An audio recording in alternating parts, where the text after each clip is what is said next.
સુરતમાં એઆઈએમઆઈએમ પક્ષના ઉમેદવારના કાર્યાલયના ઉદ્ઘાટનમાં આવેલ રાષ્ટ્રીય પ્રવક્તાએ કહ્યું, અમે કોઈની બે ટીમ નથી.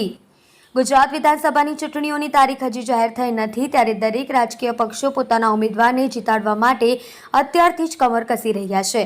ત્યારે સુરતમાં એઆઈએમઆઈએમ પક્ષના ઉમેદવારના કાર્યાલયના ઉદ્ઘાટનમાં આવેલા રાષ્ટ્રીય પ્રવક્તા અને માજી ધારાસભ્ય વારિસ પઠાણે કહ્યું હતું કે અમે કોઈની બે ટીમ નથી. અમારા પર ખોટા આક્ષેપ થઈ રહ્યા છે તે તદ્દન પાયા વિહોણા છે. આ વખતે અમે ગુજરાતની ઘણી સીટ પર લડીશું અને જીત મેળવીશું. સુરતના હોડી બંગલા ખાતે આવેલા કોહિનૂર પ્લાઝામાં ઉમેદવાર વસીમ કુરેશીના કાર્યાલયનું ઉદ્ઘાટન થયું હતું. આ પ્રસંગે વારિસ પઠાણે કહ્યું હતું કે ભાજપ અને કોંગ્રેસ દ્વારા વર્ષોથી ગુજરાતમાં શાસન કરવામાં આવી રહ્યું છે. કોંગ્રેસે 30 વર્ષ અને ભાજપે 27 વર્ષ શાસન કર્યું છે. તેમ છતાં કોઈ જ વિકાસના કામો થયા નથી, જેથી અમે અમારા એજન્ડા અને પ્લાન સાથે આવ્યા છીએ. અમારી પાસે રોડમેપ છે અને લોકો અમને સ્વીકારશે અને તક આપશે તેવી પૂરી આશા છે. આમ આદમી પાર્ટી પર પ્રહાર કરતા વારિસ પઠાણે કહ્યું કે દિલ્હીમાં લોકોને વીજળીના ગેરંટી કાર્ડ આપવામાં આવ્યા હતા, પરંતુ ત્યારબાદ ગેરંટી નથી લેવી તેવા ફોર્મ ભરાવવામાં આવી રહ્યા છે. ભાજપ નફરતની રાજનીતિ ફેલાવી રહ્યું છે. પહેલા હિન્દુ મુસ્લિમ વચ્ચે અંતર કરવામાં આવ્યો હતો, હવે રોટી અને પરાઠા જેવી ખાનગી વસ્તુઓ પર પણ રાજનીતિ થઈ રહી છે. પરાઠા પર ટેક્સ લગાવવામાં આવ્યો છે.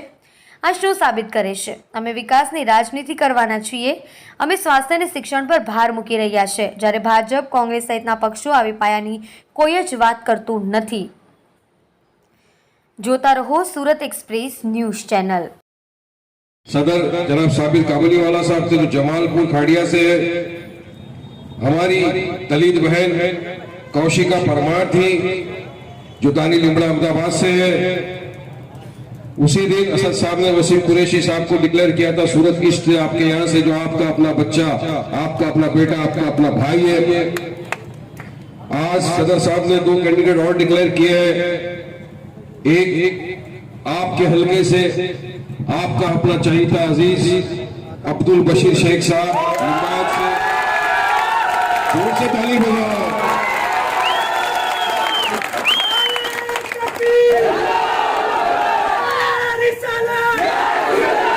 और दूसरे कैंडिडेट जनाब शाहनवाज खान पठान बापू नगर अहमदाबाद से डिक्लेयर किए. अब तक हमारी लीडरशिप को पहचान दिलाने आए हैं. जो एक बैरिस्टर असदुद्दीन ओवैसी साहब का सपना है कि हमारे लीडर हमारे अंदर से निकले, हमारे घरों से निकले, जिसकी हमें आज के माहौल में जरूरत है. वो जरूरत ऐसी है कि कितने समय से, पिछले 70 सालों से एक बहकावे ने हमें एक वोट में तब्दील किया है. किसी ने कहा हमसे आके कि हम पंजे से वोट मांग रहे हैं. हमारा निशान पंजा है और ये पंजा ख्वाजा का पंजा है. मुझे ये बताओ कि ख्वाजा का पंजा कभी हार सकता है? कभी हारा है? तो ये नकली पंजा लेके घूम रहे हैं आप लोगों के बीच में. अब जब हम आ गए तो इन्हें हो गई तकलीफ. अब तकलीफ ऐसी हो गई कि हमारे पोस्टर भी फाड़ने लगे. आपके मोहल्लों में, आपके गलियों में हमने पोस्टर लगवाए, वो फाड़ने लगे. इससे हमें महसूस हुआ कि हमारी आवाम हमारी तरफ है, जो मुझे दिख रही है. एक पार्टी और आई जिसने हमारी माँ बहनों को भी गारंटी कार्ड दिए. मैंने मेरे लास्ट स्टेज के स्पीच में कहा था, फिर से एक बार दोहरा देता हूं. उसने कहा गारंटी कार्ड दे रहा हूं, 2000 रुपये महीने दूंगा मेरी माँ बहनों को. अब उनसे जाकर ये कहना चाहिए कि भाई मेरी माँ बहनें महीने का 2 रुपया अपने बच्चों का, अपने भाई का, अपने हस्बैंड का खाली सदका कर देती है.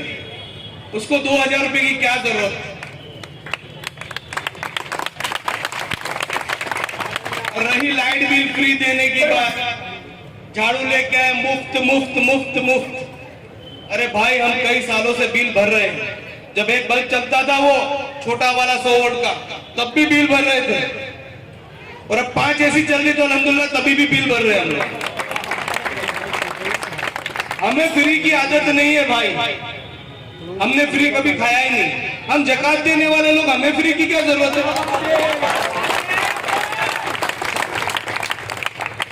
ये फ्री की जो आप ये स्कीमें ला रहे हो ना, ये कहीं और ले जाइए जहां काम आपका बनता हो। दिल्ली वालों ने देख लिया आपको, इस बार वहां भी आप आने वाले नहीं, और यहाँ तो सपने ही ना देखो। रही 70 सालों में जिस पार्टी ने हमें चोट दी, जख्मे दिए, मरहम भी नहीं लगाया और कहने लगे हम आपके साथ हैं। जब हमने कहा भाई बाबरी पे बोल लो थोड़ा सा, तो कहे नहीं, आकाओं ने मना किया, नहीं बोलेंगे। जब हमने कहा चलो ठीक है, अभी वक्त आ गया, बिल्किस बानो हमारी बहन है, चलो ठीक है, मुसलमान मत मानो उसको, एक इंसानियत के नाते बोल लो, तो 3 खड़े हो गए गले में मफलर डाल के। हम बाबरी मस्जिद की शहीद की किसने, वो आप सब जानते हो। उसके बावजूद भी आपने उसको वोट दिया, क्योंकि अपने पास कोई ऑप्शन नहीं था। और आप बोलते थे अपना कोई नहीं है, अपना कोई नहीं है, अपना कोई नहीं। लो अब अपना आ गया है तो उसको उठा लो। और आप सब जानते हो कि लोकसभा के अंदर दलित, मुस्लिम, आदिवासी की सबकी बात करता हो तो एक ही बैरिस्टर असदुद्दीन ओवैसी साहब, आप सब जानते हैं। लेकिन इस साहब आपको बेवकूफ बनना नहीं है, असद साहब के हाथ मजबूत करना है।